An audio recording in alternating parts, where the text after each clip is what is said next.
Samuel, le député travailliste Yitzhak Herzog a réagi hier soir au rapport du vote par le gouvernement sur les recommandations de la commission Trachtenberg.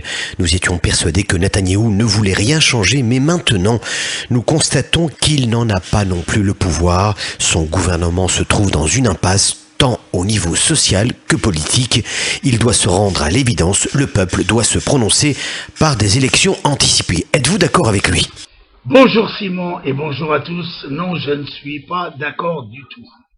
C'est de nouveau la politique et les politicailles qui reviennent.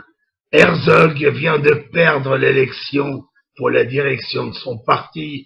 Il a perdu d'ailleurs d'une façon lamentable. Je ne sais pas s'il a recueilli 7 ou 8% des voix, et je veux bien croire qu'il est amer, mais vous savez, moi ce qui me préoccupe avant tout, c'est l'intérêt d'Israël.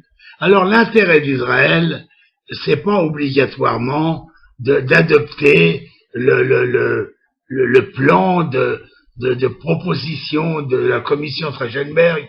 C'est certain que il manque beaucoup de choses, c'est pas parfait. Mais finalement, vous savez, en réalité, quand il y a un mouvement de contestation de cette importance dans un pays, et qu'une commission vient en un mois de temps ou 2 mois faire des propositions qui de toute façon améliorent le sort de la population, pas parfaitement, oh là là, nous sommes tellement loin du parfait, vous savez, il faudrait encore quelques dizaines de milliards de dollars pour que ça soit parfait, mais en tout cas, il y a un geste intéressant qui a été fait. On va éviter aux mamans de payer les écoles jusqu'à 3 ans, enfin, etc. Il y a eu vraiment un geste qui a été fait. Eh bien, la tradition, c'est d'abord on accepte le geste, on l'accepte sans dire pour autant qu'on abandonne définitivement toutes les autres revendications.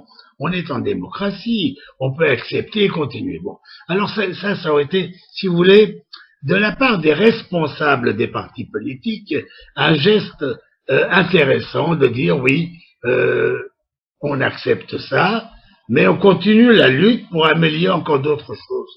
Au lieu de cela, ça a été purement et simplement rejeté par Kadima, par d'autres partis d'extrême droite, etc.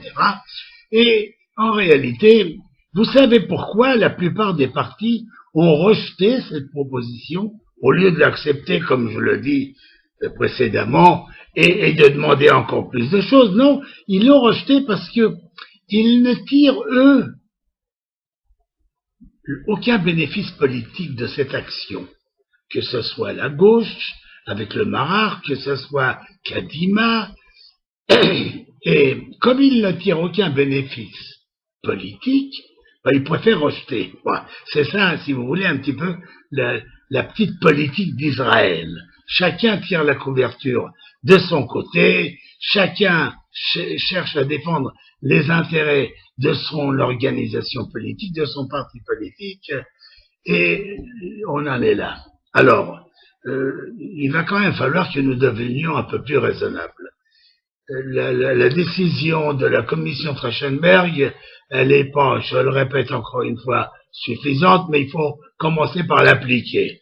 Il faut appliquer cela. Moi, il y a une idée que je défends depuis des années. Je pense que nous devrions cesser de donner les allocations familiales à tout le monde en Israël, puisqu'on est un petit peu gêné et que nos pauvres sont trop pauvres, ben, il faut améliorer leur sort. Eh bien, moi, je dirais, voilà, tout couple qui gagne plus que 20 000 shekels, c'est-à-dire grosso modo 5 500 dollars par mois, ne touchera plus les allocations familiales pour les enfants, et cette somme sera distribuée à ceux qui gagnent moins. Et ça, c'est un geste qui ne coûte rien et qui nous permet de distribuer quand même quelques milliards de shekels à des familles dans le besoin.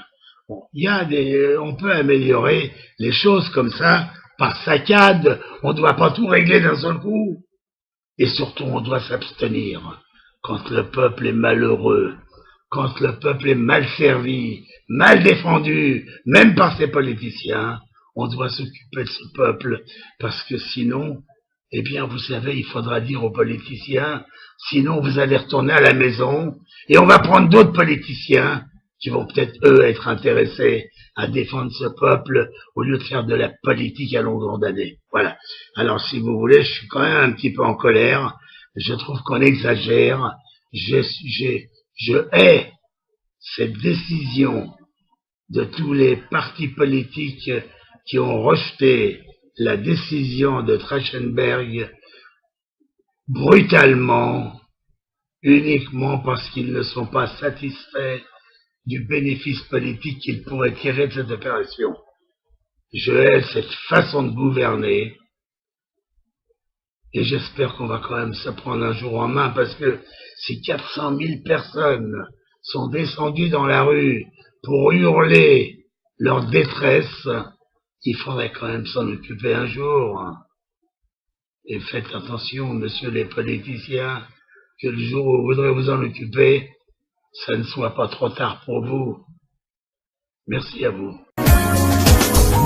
Dizengoff Center, l'espace commercial le plus vaste et le plus diversifié d'Israël. Dizengoff Center, une destination à ne surtout pas manquer lors de vos prochains séjours à Tel Aviv.